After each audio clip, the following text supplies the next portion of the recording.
தமிழ்நாட்டில் இளநிலை மருத்துவ படிப்புக்கான கலந்தாய்வு ஜூலை 30 தொடங்கப்படும் என மருத்துவம் மற்றும் மக்கள் நல்வாழ்வுத்துறை அமைச்சர் மா. சுப்பிரமணியன் அறிவித்துள்ளார். 2025-26 கல்வி ஆண்டில் எம்பிபிஎஸ், பிடிஎஸ் படிப்புகளுக்கு மாணவர் சேர்க்கைக்கான கலந்தாய்வு ஆன்லைனில் வரும் 21ஆம் தேதி தொடங்குகிறது என மத்திய அரசு அறிவிப்பு வெளியிட்டுள்ளது.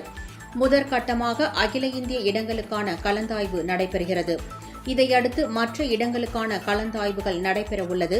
இந்த நிலையில் தமிழ்நாட்டில் இளநிலை மருத்துவ படிப்புக்கான கலந்தாய்வு ஜூலை 30 தொடங்கப்படும் என அமைச்சர் மா. சுப்பிரமணியன் அறிவித்துள்ளார். இதற்காக ஆன்லைன் விண்ணப்ப பதிவு ஏற்கனவே தொடங்கி முடிவடைந்த நிலையில் மருத்துவ படிப்பில் சேர 75,000 மாணவர்கள் விண்ணப்பித்துள்ளனர்.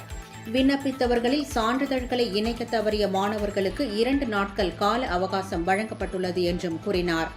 மேலும் மாணவர்களுக்கான இறுதிப் பட்டியல் ஜூலை 25ஆம் தேதி வெளியிடப்படும் என்றும், போலி ஆவணங்களை அளித்த 20 பேரின் விண்ணப்பங்கள் நிராகரிக்கப்பட்டு 3 ஆண்டு மருத்துவ படிப்பில் சேர தடை விதிக்கப்பட்டுள்ளது என்றும் அமைச்சர் மா. சுப்பிரமணியன் கூறியுள்ளார்.